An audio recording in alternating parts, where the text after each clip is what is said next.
एक नुक्ता ने मुझे मुहरिम से मुजरिम बना दिया, मैं दुआ करता रहा और वो दगा समझता रहा।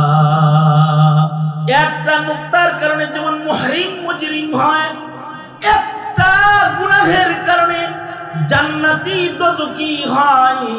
মাত্র একটা গুনাহ করলে জান্নাতি দোজখী হয়ে যায়।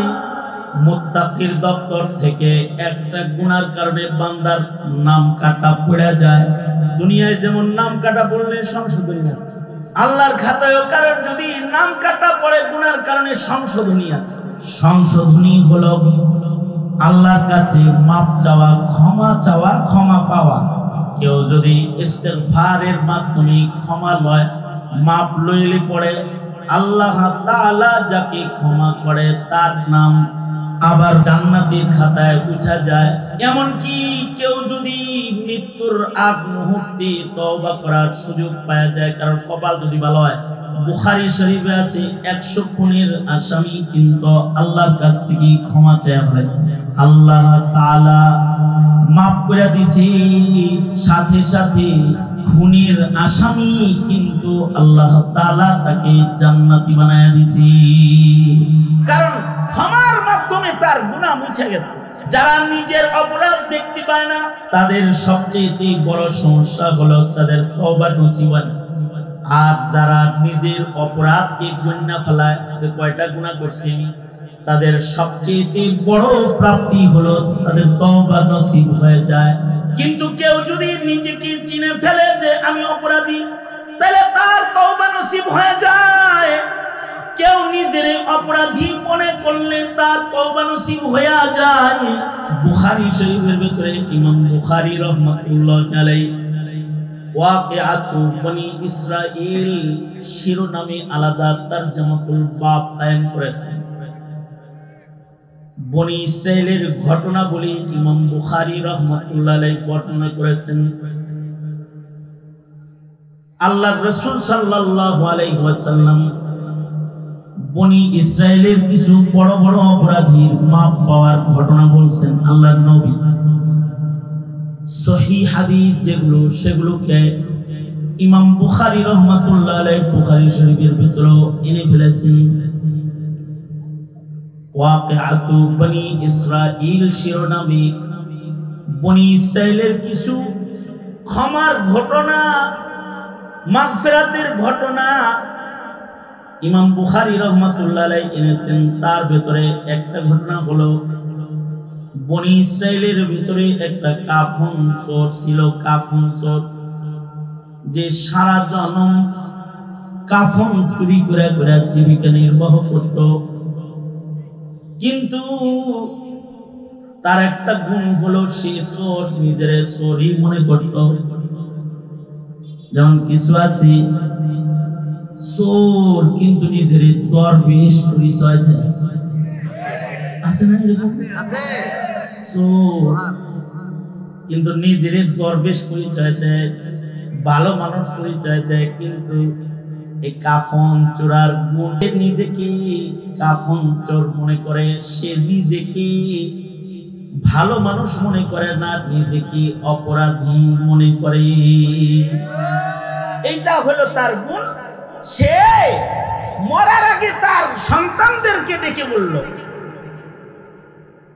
মৃত্যুর আগে সন্তানদের ডেকে বলতেছে, সন্তানরা তোদের প্রতি আমি পিতা হিসাবে ওসিয়ত, আমার পক্ষ থেকে তোদের প্রতি ওসিয়ত হলো, আমি মইরা গেলে আমার লাশটা দাফন করবি না, আমার লাশটা আগুন দিয়া পুইরা ছাই বানায়া ফেলাবি। আমি যখন আগুনে পুড়ে ছাই হয়ে যাব তখন এই পুরা ছাই গুলাকে আবার দুই ভাগ করে এক ভাগ ছাই বাতাসে উড়ায় দিবি, আর এক ভাগ ছাই পানিতে ভাসায় দিবি। সন্তানরা বলে, বাবা আপনারে এইভাবে করে আগুনে পুরা ছাই বানায়া বাতাসি আর পানিতে ভাসায়া দিব কেন? সূরায় বলে আমি খারাপ লোক, আমার মতো মানুষ আল্লাহর আদালতে দাঁড়ায়নি আর আমার ক্ষমা। হাসরের মাঠে যদি বিচারের মঞ্চে আমারে দাঁড় করায় তাহলে আমার মতো অপরাধী ছাড় পাওয়ার কোনো সুযোগ নাই। আমি আমার আল্লাহর আদালতে দাঁড়াইতে ভয় পাই।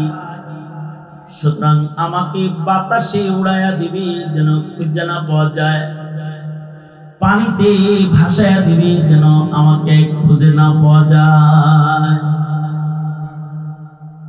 সন্তানরাও মানে এই লোক একটু জাহেল টাইপের, আর ছেলেমেলে যেগুলো আছে এগুলো জাহেল টাইপের, মানে এদের জ্ঞান কম, খুব জ্ঞান না, বধু বধু বধু বধু গ্রাম্য গ্রাম্য মানুষের জ্ঞান কম থাকে।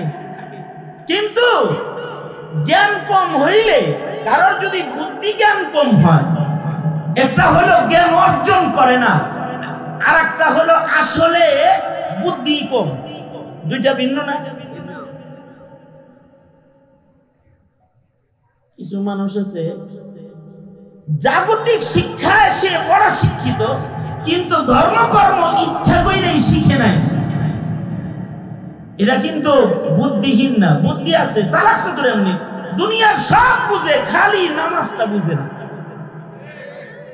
এই কোয়ালিটির কিছু লোক আছে না, এইরকম না, এরকম না। কিছু মানুষ আছে তাদের বুদ্ধি কম।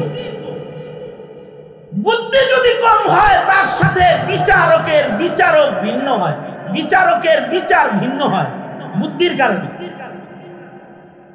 যেমন আল্লাহর রাসূল সাল্লাল্লাহু আলাইহি ওয়াসাল্লাম নবীজি মসজিদে নববীতে আছেন, সাহাবীরাও মসজিদে বসা আছে, কিন্তু এর ভেতরে একজন মুমিন আসছে যার বুদ্ধি শুদ্ধি একটু কম, সে মসজিদে দাঁড়ায়া পেশাব করে দিচ্ছে। সে ভাবছে মসজিদের ভিতরেও বালি বাইরেও বালি, এনে মুতলেও শুকায় যাইব, ওনে মুতলেও শুকায় যাইব, এনে মুতলেও শুনতে রাখি। বুঝেন নাই কথাটা? আমার মানিকগঞ্জ ভাষা বেশি। এখানে পেশাব করলে সমস্যা নাকি? হে দাঁড়ায় মসজিদের ভিতরেই ছেড়ে দিছে। সাহাবায়ে কেরাম যে ধরছে, এই এই সেজদার জায়গা, নামাজ পড়ি ইবাদত করি, এনে মুতস্কা ধরতে যাইতেছে সাহাবায়ে কেরাম। কিন্তু আল্লাহর রাসূল তো শ্রেষ্ঠ আকলমন্দ, আল্লাহর রাসূল বলে পেশাবটা করতে দাও, মাঝখানে বাধা দিলে রোগ হবে। এই জন্য বাচ্চারা যদি কোলে পেশাব করে তাহলে নড়াচড়া দিতে না, কই রাই যেহেতু ফালাইছে তো করতে দেন, পুরাটা আরামে করে লাগ। পেশাব করার মাঝখানে যদি পেশাব বন্ধ করা হয় তাহলে এটা অসুস্থতা হয়। নবীজি চিকিৎসা বিজ্ঞানেও ছিলেন শ্রেষ্ঠ। আল্লাহর রাসূল সাল্লাল্লাহু আলাইহি ওয়াসাল্লাম বললেন, সাহাবীরা ওরে পেশাব করতে দাও। সাহাবীরা পেশাব করতে দিল। হে দাঁড়ায় দাঁড়ায় আরামে পুরা পেশাবটা সেরে আছে। আল্লাহর রাসূল বললেন, সাহাবীরা এবার পানি দিয়া তোমরা জায়গাটা ধুয়ে দাও। আল্লাহর রাসূল তাকে ডাইকা বললেন, ইবাদতগাহ আল্লাহর ঘর, এমন জায়গায় পেশাব পায়খানা করতে হয়? আগে তো বুঝি। আল্লাহর নবী তার উপরে রাগ করেন নাই, কারণ তার মূর্খতার কারণে, তার গ্রাম্য বধূ অবস্থার কারণে। শুধু তাই নয়, হাদিস শরীফে আছে, সামনে রোজার মাস আইতেছে, এক লোক রোজার মাসে দিনের বেলায় বিবির সাথে সহবাস করে ফিরেছে। আইয়া আবার আল্লাহর রাসূলের কাছে বলে, নবীজি গো, আমি তো ফরজ রোজা ভেঙে গেছি, আমি আমার বিবির সাথে জৈবিক চাহিদা পূরণ করে ফেলেছি, আমার কি জরিমানা হয়েছে? আল্লাহর রাসূল বললেন, 60টা রোজা রাখবেন। একটা বাড়ি না, 60টা হইল কিছু, অন্য কোনো প্রসেস আসেনি সেটা বলেন। আল্লাহর রাসূল বললেন, ঠিক আছে যা, তাহলে একটা গোলাম আজাদ করে দিবি। আমার কোনো গোলাম দাসী বান্দি এটা কিছু নাই, তাই এত বড় সদকা করার মতো কোনো গোলাম বান্দির মালিক আমি না। আল্লাহর রাসূল বললেন, তাহলে যা কাফারা দিয়ে দিস। ফকির মিসকিন রে খানা খাওয়াইলাস। আমি নিজেই ফকির, খাওয়ানো করতে আমার কাছে টাকা নাই। আল্লাহর রাসূল সাল্লাল্লাহু আলাইহি ওয়াসাল্লামের কাছে কিছু খেজুর মওজুদ আছে। আল্লাহর নবী এই খেজুরগুলা তারে হাদিয়া দিয়ে বললেন, এই নাও, এই খেজুরগুলা আমার পক্ষ থেকে তোমারে হাদিয়া দিলাম, কাফারা হিসেবে গরিব মিসকিনদের দিয়ে দিও। সে খেজুরের বস্তাটা মাথায় লয়া যায় আর কয়, নবী গোটা মদিনায় খুঁজে দেখছি আমার সাথে বড় মিসকিন একটাও নাই, আমি আমার আল্লাহর রাসূল সাল্লাল্লাহু আলাইহি ওয়াসাল্লাম হেসে দিলেন। তার মানে এরকম বুদ্ধিওয়ালা আছে, তার সাথে বিচার সালিশে পালন যায় না। আকলের কারণে বিচার ভিন্ন হয়। এ কারণে বালেক ছেলে যদি বেয়াদবি করে, বাবা মায়ে যত রাগ হয়, মাসুম বাচ্চায় অপরাধ করলে কিন্তু অত রাগ হয় না, কারণ বাবায় জানে ওর আকল কম। এই বনি ইসরায়েলের এই লোকের আকল কম, এর যে ছেলে পেলে আছে এদেরও আকল কম। তার মানে বাপে কয় পুরাইয়া দিস, ছেলেরা পুরাইয়া দিছে, সুন্দর করে পুরাইছে, পুরাইয়া করে ছাই বানায়া অর্ধেক বাতাসে উড়াইয়া দিছে, অর্ধেক পানিতে ভাসাইয়া দিছে। কিন্তু আল্লাহ তাআলা তো আর শেখ হাসিনা না যে অক্ষম। শেখ হাসিনা তো অক্ষম, খানা খাইতে চাইছিল, খাইতে পারে নাই, এক ধাওয়া নিতে হেলিকপ্টারে চলে ভাগ্য পালায় গেছে। আল্লাহ কি এরকম অক্ষম নাকি? আল্লাহ তাআলা তো সক্ষম। আল্লাহ তাআলা বাতাসকে আদেশ করলেন, এই বাতাস, তোর ভিতরে একজন পালাইছে, বাইর করে দে। পানিরে বললেন, পানি, তোর ভিতরে একজন আমার গোলাম পালাইছে, ওরে বাইর কর। বুঝে থাকলে আওয়াজ করে জোরে বলেন, বাতাস পানি কার গোলাম? জোরে আওয়াজ করে বলেন। বাতাস পানি এদের প্রতি নির্দেশ হওয়ার সাথে সাথে হারিয়ে যাওয়া গোলামটারে বাইর করে দিচ্ছে। গোলামটা যখন তারা গেছে, এই জায়গাটা, বয়ানের এই জায়গাটা, এটা বড় ধরনের একটা ঈমান। কেউ যদি তার দিলের ভিতরে এটা আনে যে মইরা গেলে পয়চা যাবো, গল্লা যাবো, আর দাঁড়াইতে হইব না, তাইলে সাথে সাথে ও বেঈমান। জোরে আওয়াজ করে বলেন, কি সে? আরো জোরে বলেন, সে কি? মরার পরে পুনরুত্থান যে মানে না, ওর ঈমান আছে না নাই? নাই। তাহলে জেন বলে পুনরুত্থান নাই, ঈমানদার না বেঈমান? আল্লাহর রাসূল বলেন, কুল্লু উম্মতি ইয়াদখুলুনাল জান্নাহ। আল্লাহর নবী বলেন, আমার উম্মতির সবাই আল্লাহর জান্নাতে প্রবেশ করবে। যা আছে উম্মতি মুসলিমা সব আল্লাহর জান্নাত। জান্নাতের জগৎ যেটা, এখানে কোনো অশান্তি নাই, দুঃখ নাই, যাতনা নাই, শুধুই মাত্র সুখ, শুধুই মাত্র প্রাপ্তি আছে, নিরাশা নাই। আর আরেকটা জগৎ হলো দোজখের জগৎ, জাহান্নামের জগৎ, যেখানে শুধুই মাত্র অশান্তি, কষ্ট, সুখ নাই। দুনিয়ার সুখ দুঃখ মিশ্রিত জগৎ থেকে মৃত্যুর দরজা দিয়ে মানুষ বের হয়ে কেউ সুখের জগতে জান্নাতে চলে যায়, আর কেউ দুঃখের জগৎ দোজখে চলে যায়। এমনকি আলমে বরজখটাও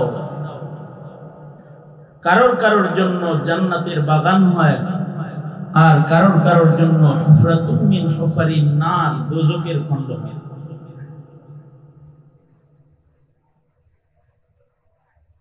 দুনিয়ার জীবনের মেহনতের উপরে নির্ভর করে মানুষের পরপারের জগতের শান্তি অশান্তি। দুনিয়ায় যদি কেউ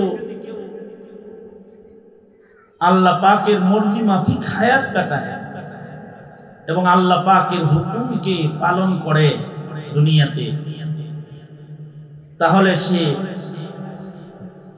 মরণের মাধ্যমে বেরিয়ে আল্লাহর জান্নাতে চলে যাবে। আর যদি দুনিয়াতে নিজের ইচ্ছা ও শয়তানের ধোঁকার ভেতরে দুনিয়ার সময় যদি কেউ ব্যয় করে, তাহলে সে মরণ দরজা দিয়ে বেরিয়ে আগুনের ভেতরে পড়ে যাবে। উম্মতি মুসলিমা যারা আছে, যাদের ঈমান থাকবে মরণ পর্যন্ত, মরণের সময়ও যাদের ঈমান থাকবে, এই যত উম্মতি মুসলিমা আছে, ঈমানদার, আল্লাহর রাসূল খবর দিয়েছেন এরা সবাই আল্লাহর জান্নাতে চলে যাবে।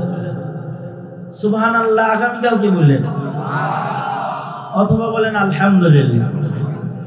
জান্নাতে যাওয়ার একটা সুসংবাদ পাওয়া গেছে না? যদি ঈমানদার কেউ হয় তাহলে সে জান্নাতে যাবে।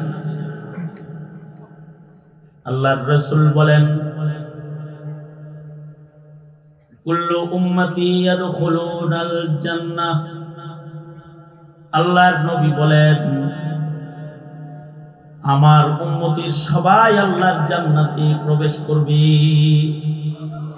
যা আছে উম্মতি মুসলিমা সব আল্লাহর জান্নাত। কিন্তু এদের ভেতরে যারা দুনিয়াতে উম্মত ছিল কিন্তু বাধ্য ছিল না, অবাধ্য ছিল, এদেরকে কিন্তু সরাসরি জান্নাত দিবে না, তাদেরকে দোজখে পড়তে হবে।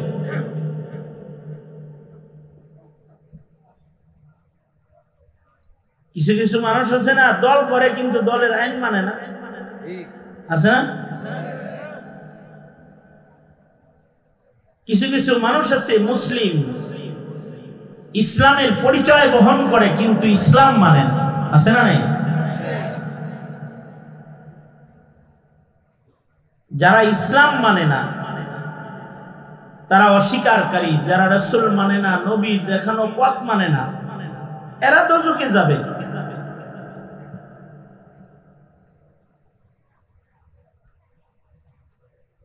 তবে ভাগ্যবান তারা যারা তাদের জীবনে কিছু অবাধ্যতা গুনাহখাতা হইলেও মরার আগে এরা দুনিয়ার থেকে আল্লাহর কাছ থেকে ক্ষমা নিয়ে নিবে। যদি কেউ ক্ষমা নিয়ে নেয় তাইলে সে মৃত্যুর আগে আল্লাহর কাছ থেকে মাগফিরাত নিয়ে কবরে যাইতে পারলে সে আল্লাহর জান্নাতে চলে যাবে।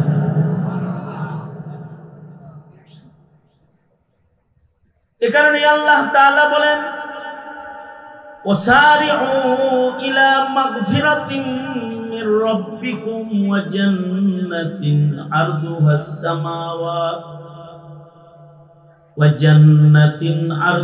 সামাওয়াতু ওয়াল আরদু উইদ্দাত লিল মুত্তাকিন। আল্লাহ বলেন, দৌড়াও জান্নাতের দিকে, দৌড়াও।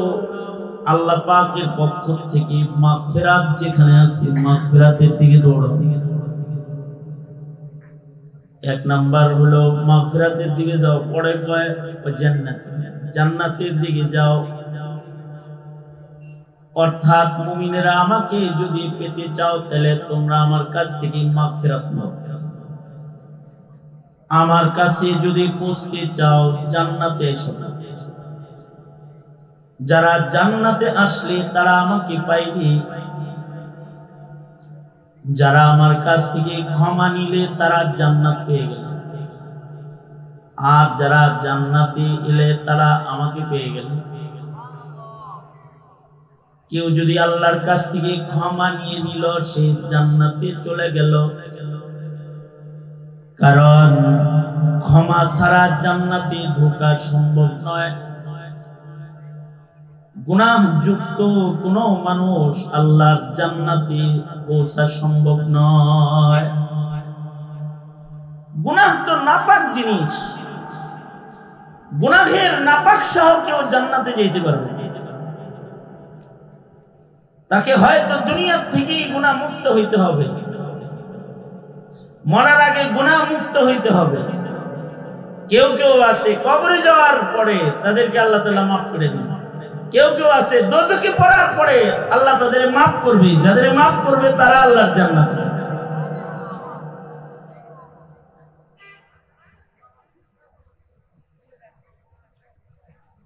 এই জন্যে ক্ষমা দরকার, কারণ গুনাহ সহ জান্নাতে যাওয়া সম্ভব। কয়টা গুনাহ হলে দোজখে পড়বে? একটা প্রশ্ন। কতগুলো গুনাহ হইলে দোজখে যাবে মানুষ? ইমানদার দোজখে পড়বে কয়টা গুনার কারণে?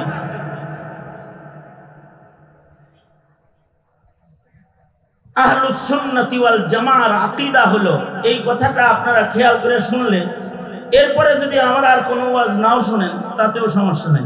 এই কথাটা কত এত দাম, দোনো হাত উপরে তুলে নাকি ঘুমান নাই যে আপনাদের মানে দূরত্ব অনেক তো। আরে মিয়া রাহেন সুজা বল, সুজা সুন্দর করে বল, ঈদ কি মোতাবাজ্জি। আর দোনো হাত তুলে নাড়াচাড়া দেন, জবান খুলে আওয়াজ করে বলেন সুবহানাল্লাহ। সবাই মিলে আওয়াজ করে বলেন আলহামদুলিল্লাহ, লা ইলাহা ইল্লাল্লাহ। আওয়াজ করে বলেন আল্লাহু আকবার। হাত নামান, আবার হাত তোলেন, আবার নামান, আবার তোলেন। এই যেমন অ্যাক্টিভ ছিলেন এরকম অ্যাক্টিভ থাইকার কথা শুনেন। হাত নামান। এবার শুনেন একটা কথা।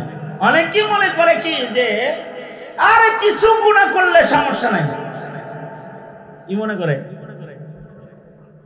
হ্যাঁ স্যার হইছো কে মিয়া, কথার সাথে উত্তর দাও। অনেকে মনে করে যে কিছু গুনাহ করলে কি নাই, সমস্যা নাই। এবার প্রশ্ন হলো যে কয়টা গুনাহের কারণে ইমানদার দোজখে যাবে? কয়টা গুনাহ লাগবে দোজখে যাইতে? এবার এটা শুনে,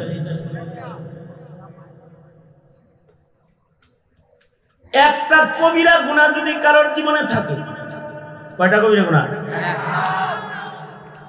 একটা কবিরা গুনাহ যদি কারোর থাকে তো একটা কবিরা গুনাহ বান্দাকে দোজখে ফেলার জন্য যথেষ্ট।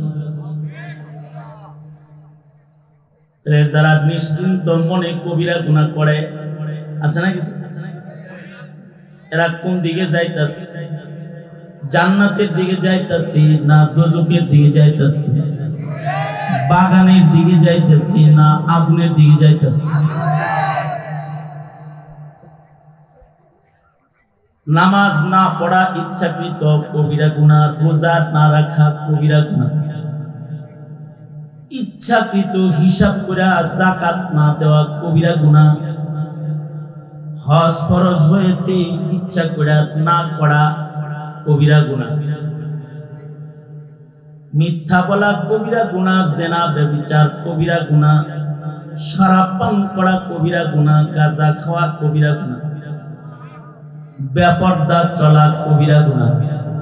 কি কথা বল না? কিছু মানুষ আছে নামাজ পড়ে রোজা রাখে কিন্তু পর্দা করে না। আছে না এরকম? নাই নাই। গান শোনা কবিরা গুনাহ। গান শোনা কি? খালি শরীয়ত মারফতের গান যদি হয় এটা কবিরা গুনাহ না, এটা সবের গান। বাদ্যযন্ত্রের আওয়াজ সহ গান শোনা কবিরা গুনাহ। নাটক সিনেমা কবিরা গুনাহ। সুদ ঘুষ কবিরা গুনাহ। গীবত চুগলখড়ি কবিরা গুনাহ। জুলুম করা কবিরা গুনাহ। জুলুম করা কি গুনাহ? কিন্তু রাজনীতি করতে যাই একটু মারামারি করলে এটা জায়েজ আছে, ঠিক না? ঠিক না? জায়েজ আছে না? এটা তো কবিরা গুনাহ না। রাজনীতি করতে যায় যদি গোলাগুলি করে, মারামারি করে, জুলুম করে, এটা দায়িত্ব মনে করে করে। যেমন আওয়ামী লীগ দায়িত্ব মনে করে করছে, এরা এটার গুনাহ মনে করে নাই। হেলমেট বাহিনী যে দিয়েছে, ঠিক আসতে করে বলে করো, জোরে আওয়াজ করে। জুলুম করা কি? কাউকে গালি দেওয়া কবিরা গুনাহ। এরকম যত কবিরা গুনাহ আছে দোজখে পড়ার জন্য দুইটা কবিরা গুনাহর দরকার নাই, একটা কবিরা গুনাহ দোজখের আগুনে পড়ার জন্য যথেষ্ট। এই মাসালাটা কি বুঝাইছে? আইসে ভালো করে কোস, কিন্তু খালি আওয়াজ দিয়ে কোস না, দিন থেকে কোস। কিন্তু আমি কিন্তু আওয়াজ শুনলে বুঝি।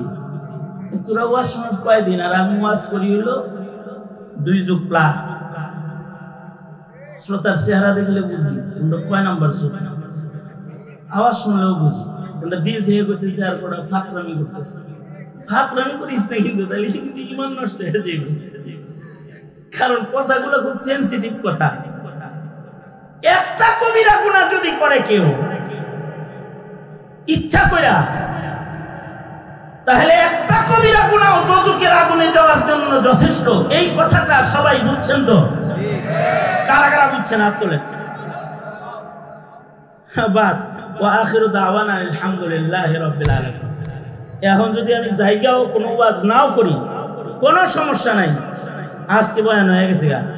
কারণ আপনারা বুঝছেন যে একটা কবিরা গুনাহ করলে কই যাইতে হইব, এরপরে আপনি চইলেন কদম। বাস, এর কারণেই কিন্তু গুনাহযুক্ত মানুষকে জান্নাত দেওয়া হবে না। জান্নাত কার জন্য বানাইছে? জান্নাত উইদ্দাত লিল মুত্তাকিন, উইদ্দাত লিল মুত্তাকিন।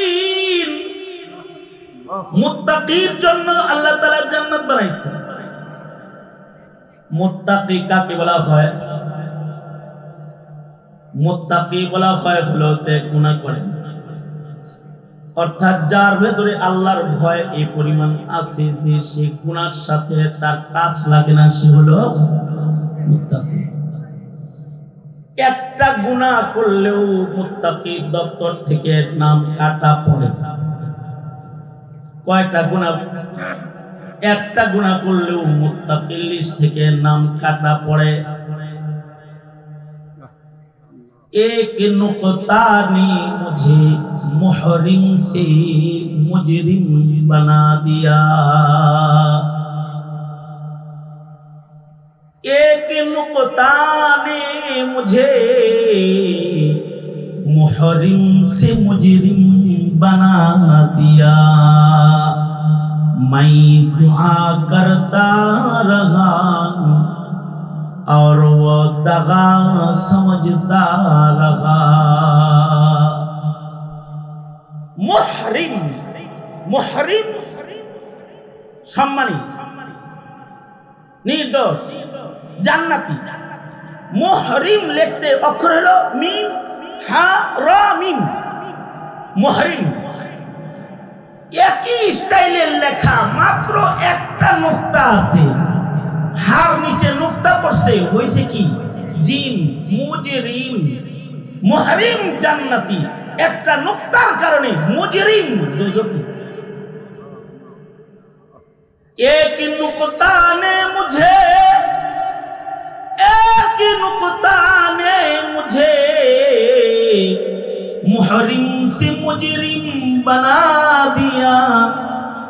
मैं दुआ करता रहा और वो दगा समझता रहा। मैं दुआ करता रहा और वो दगा समझता रहा। दुआ, दुआ दागा লিখতে একই, একটা নুক্তার কারণে। দুআ মানে হলো কারো কল্যাণ কামনা করা, দাগা মানে হলো কাউরে কষ্ট দেওয়া। একটা নুক্তার কারণে যেমন মুহরিম মুজরিম হয়, একটা গুনাহের কারণে জান্নাতি দোজখী হয়। মাত্র একটা গুনাহ করলে জান্নাতি দোজখী হয়ে যায়। মুত্তাকির দপ্তর থেকে একটা গুনার কারণে বান্দার নাম কাটা পড়ে যায়। কারোর যদি নাম কাটা পড়ে তাহলে সংশোধনী আছে। দুনিয়ায় যেমন নাম কাটা পড়লে সংশোধনী আছে, আল্লাহর খাতায়ও কারোর যদি নাম কাটা পড়ে গুনার কারণে সংশোধনী আছে। সংশোধনী হলো আল্লাহর কাছে মাফ চাওয়া, ক্ষমা চাওয়া, ক্ষমা পাওয়া। কেউ যদি ইস্তেগফারের মাধ্যমে ক্ষমা লয়, মাপ লয়, মাপ লইলে পড়ে আল্লাহ তাআলা যাকে ক্ষমা করে তার নাম আবার মুহরিমের খাতায় উঠে যায়, জান্নাতের খাতায় উঠা যায়। এমনকি কেউ যদি মৃত্যুর আগ মুহূর্তে তওবা করার সুযোগ পাওয়া যায়, কারণ কপাল যদি ভালো হয়। বুখারী শরীফে আছে 100 খুনের আসামি কিন্তু আল্লাহর কাছ থেকে ক্ষমা চেয়ে ফেলেছে, আল্লাহ তাআলা মাফ করে দিছে। সাথে সাথে খুনের আসামি কিন্তু আল্লাহ তাআলা তাকে জান্নাতি বানায়া দিছে, কারণ ক্ষমার মাধ্যমে তার গুনাহ মুছে গেছে। এখন কথা হলো ক্ষমা সে পায় না যে নিজেকে অপরাধী মনে করে না, হাসিনার মতো।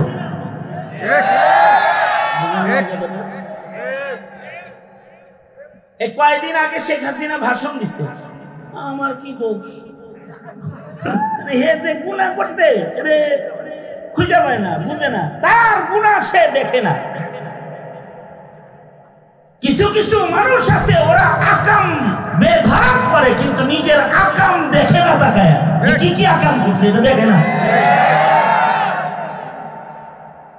যারা নিজের অপরাধ দেখতে পায় না, যারা নিজেকে অপরাধী মনে করে না, যারা নিজের অপরাধ দেখে না,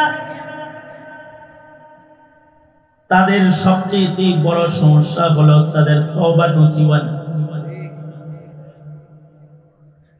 আর যারা নিজের অপরাধকে গণ্য ফেলায় যে কয়টা গুনাহ করছি আমি, তাদের সবচেয়ে বড় প্রাপ্তি হলো তারা তওবা করে ফেলে, তাদের তওবা নসিব হয়ে যায়। যেমন আমাদের বুবু কতগুলা খুন করছে এগুলো গুনে নাই, কিন্তু কয় রাকাত নামাজ পড়ছে গুনছে। নেতারা বক্তব্য দিতে যায় বলতো শেখ হাসিনা 70 রাকাত নামাজ পড়ে, নিজের নামাজ খুব গুনতো।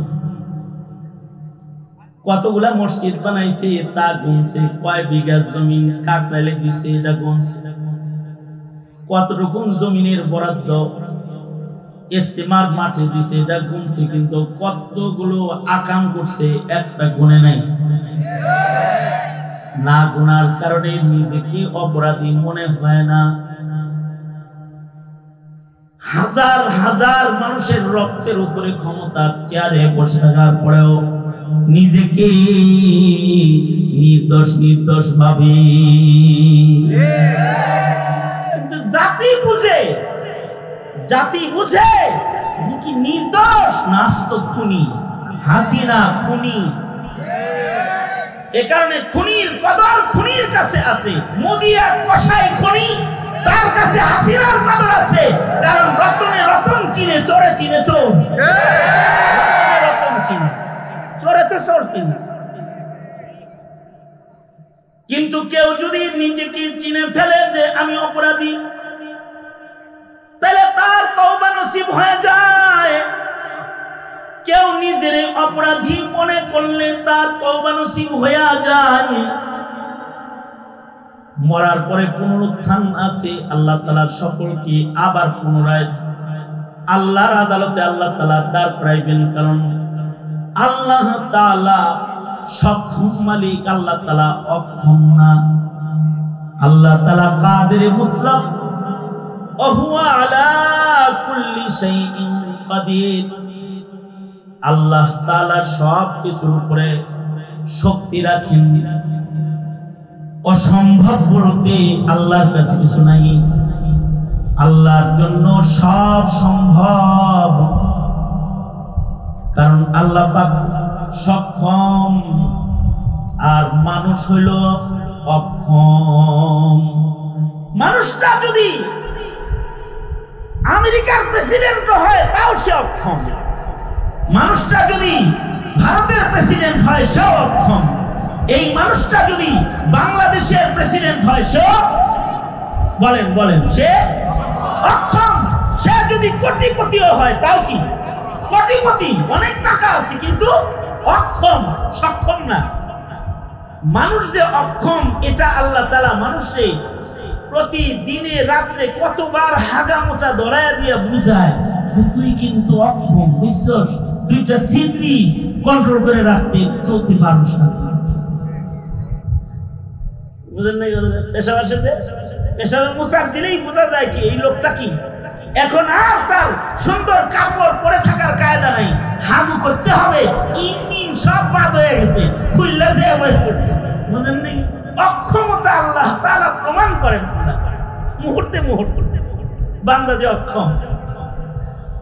আমাদের এক উস্তাদ আমাদের কি বলতেছিল ক্লাসে, এই বলো তো এই এক আঙ্গুল আর দুই আঙ্গুল উঠাইকা মাদ্রাসায় হলে এক আঙ্গুল উঠে দুই আঙ্গুল মাদ্রাসায় যদি কারোর পেশাবে ধরে তাহলে হেফজখানায় তার মানে হইল পেশাব করবে। কখনো কখনো দুইটা দেখায়, এটার মানে হইল বড়টা করবো। ছাত্ররা আমরা বলছি যে হুজুর ওইটা হইলো ছোটটা করব, এটা হইলো বড়টা করব। হুজুর কয় তোমরা ব্যাখ্যা বুঝো নাই। কি ব্যাখ্যা হুজুর? কয় ব্যাখ্যা হইল এক আঙ্গুল মানে এক কাম করব, দুই আঙ্গুল মানে দুই কাম করব, দুই কাম মানে হইলো হাগু করব, মুতো করব। বুঝেন নাই কথাটা? কারণ শুধু হাগু করা সম্ভব না। কেউ যদি শুধু হাগু করতে চায় আর যদি সামনের সাইড ঠিকঠাক ফস্টিক মেরে পেছায় ওরা হয় তাও হাগুর ঠেলাটা যখন করবো সামনে দিয়ে কিছু ফুটাফাটি বাইরে, এই যে এটা আটকানোর কোনো কায়দা নাই। কারণ মানুষ তো অক্ষম, মানুষ এতটুকু সক্ষমতাও মানুষের নাই। এ কারণে নিজের অক্ষম মনে করা চাই। এখনো বুবু মনে করে সক্ষম, যে কোনো সময় আয়া করবো আর আমাকে ধরে আলাই দিব। বাংলাদেশের মানুষের ঘাড়ের উপরে আবার জগৎতল পাথর হয়ে পড়বো কল্পনা করতেছে। এত সক্ষমতা সস্তা না।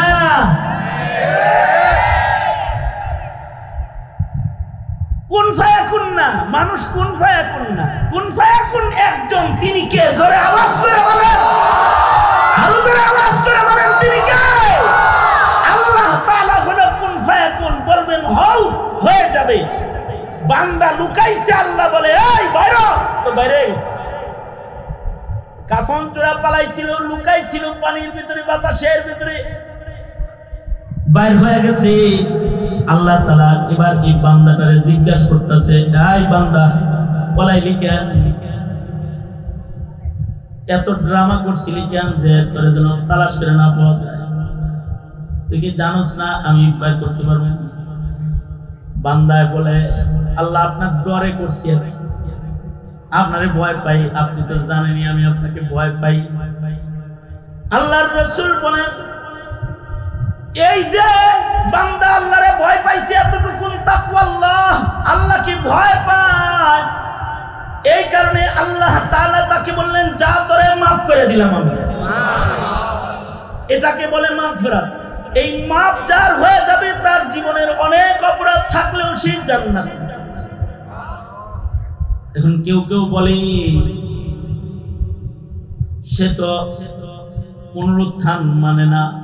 মুতাকাল্লিমিনদের কেউ কেউ কয়, হাকিম নবী রাহমাতুল্লাহ আলাইহি বলে না, পুনরুত্থান মানে না, এরকম না, সে জাহিলুত তাকদীর। সে আসলে জ্ঞান কম, বুদ্ধি কম, তার আকল কম, তার মূর্খতা বেশি।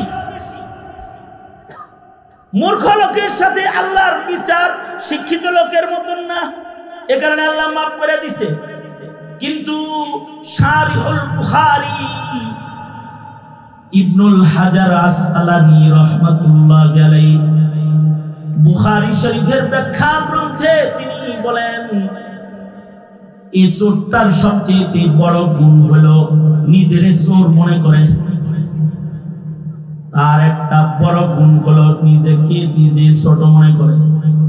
সে মনে করে রাজার রাজা মহান মালিক আল্লাহ যেখানে রাজা বাদশাদের বিচার করবে, সেখানে আমার মতো কাফন চোরের বিচার আর কি করবে, নিজের ছোট মনে করে। এই যে দুইটা বিশেষ গুণ তার ভেতরে পাওয়া গেছে, একটা হলো সে আল্লাহকে ভয় করে, আল্লাহর বিচারকে ভয় করে, আর একটা হলো নিজেকে নিজে ছোট মনে করে। মহান আল্লাহ এই দুইটি বিশেষ গুণের কারণে তার জিন্দেগীর সব অপরাধ আল্লাহ তাআলা মাফ করে দিয়েছে। এ কারণেই কখনো কখনো কেউ যদি লাইলাতুল বরাতে মাফ চায়, তারে আল্লাহ মাফ করে দেয়। আল্লাহর রাসূল বলছেন, এই যে আগামীকালকে রজনী বনু কিলাব গোত্রের ছাগলের পশম পরিমাণ মানুষকে আল্লাহ তাআলা আগামীর রজনীতে ক্ষমা করে দিবে। আল্লাহু আকবার কাবীরা, নিসফে শাবানের রজনী। এরপরেই আসতেছে রমাদানুল মুবারক। রমজান মাসটা পুরাটাই ক্ষমার মাস। বড় বড় আসামিকে আল্লাহ তাআলা মাফ করে দিবে। আল্লাহ যাকে মাফ করে দিবে সে কিন্তু অপরাধী হওয়ার পরেও জান্নাতি হয়ে যাবে, যদিও সে তাকওয়ার খেলাফ গুনার কাজ করে নিজের আমলনামাকে বরবাদ করে থাকে। তারপরেও ইস্তিগফার এই উম্মতকে দেওয়া আল্লাহ পাকের সবচেয়ে বড় তোহফার একটা তোহফা, যেটার মাধ্যমে বান্দার জিন্দেগীর গুনাহ মাফ হয়। এই কারণেই কখনো কোনো মাহফিলে গেলে ইস্তিগফার করার নিয়ত করে যাবে। যে আলেম ওলামারা আসছে, নবী তো আর পাবো না, আলেম পাইছি, তাদের কাছে তওবা করব, মাপ নিব, আল্লাহর কাছে ক্ষমা চাইব। যারা আল্লাহর কাছে ক্ষমা চায় আল্লাহ তাদের ইবাদত কবুল করে নেয়। যারা আল্লাহর কাছে ক্ষমা চায় আল্লাহ পাক তাদের গুনাহ মাফ করে দেয়। যারা আল্লাহর কাছে ক্ষমা চায়, নত হয়, তাদের আল্লাহ উপরে উঠায় ফেলায়। এই কারণেই কিন্তু 5 ওয়াক্ত নামাজ আদায় করার পরে সালাম ফিরায়া কেবলমাত্র সিজদা দিল, নামাজ পড়লো, কিন্তু 1 নাম্বার কাজ হলো আস্তাগফিরুল্লাহ, আস্তাগফিরুল্লাহ, আস্তাগফিরুল্লাহ। তার মানে হলো, ওগো আল্লাহ, মা আবাদনাকা হাক্কা ইবাদাতি, তোমার ইবাদত যেমন করা দরকার ছিল তেমন ইবাদত আমি করতে পারি নাই, তুমি আমাকে মাফ করে দাও। আমি ইবাদত করলেও আমি জান্নাতে যাওয়ার উপযুক্ত না, আমি গুনাহগার, তুমি আমারে মাফ করে দাও। এই যে সিগারুন নফস, এটা আল্লাহর কাছে অনেক দামি। এই গুণ কারোর ভেতরে আসলে মহান আল্লাহ ওই বান্দাকে মাফ করে দেয়। এই কারণে কেউ যদি জান্নাতে পৌঁছতে চায় তাহলে ওয়াসারিউ ইলা মাগফিরা, তাকে আগে মাগফিরাত নিতে হবে। মাগফিরাত যেমনি পাওয়া যায়, যে কাজ করলে পাওয়া যায়, যেখানে গেলে পাওয়া যায়, যে হালতে আল্লাহর কাছ থেকে মাগফিরাত নেওয়া যায়, প্রতিটা চতুর বান্দার আসল মেহনত হবে তার কৃত গুনাহ থেকে ইস্তিগফারের মাধ্যমে ক্ষমা নিয়ে আল্লাহর জান্নাতের দিকে অগ্রসর হবে। আল্লাহ তাআলা আগামীর নিসফে শাবানের রজনী এবং আগামীর রমাদানুল মুবারক আমাদের জিন্দেগীর জন্য ক্ষমা পাওয়ার সামান বানানোর পুরো শক্তি আল্লাহ আমাদেরকে দান করবে। কারণ যার ক্ষমা হয়ে যাবে সে জান্নাত পেয়ে যাবে। সবাই ইস্তিগফার করেন, আস্তাগফিরুল্লাহ রাব্বি মিন কুল্লি যামবি ওয়া আতুবু ইলাইহি, লা হাওলা ওয়ালা কুওয়াতা ইল্লা বিল্লাহিল আলিয়্যিল আযীম। আস্তাগফিরুল্লাহাল্লাযী লা ইলাহা ইল্লা হুয়াল হাইয়ুল কাইয়্যুম ওয়া আতুবু ইলাইহি। আলহামদুলিল্লাহি রাব্বিল আলামিন, والصلاة والسلام على سيد الأنبياء والمرسلين محمد وعلى آله وأصحابه أجمعين।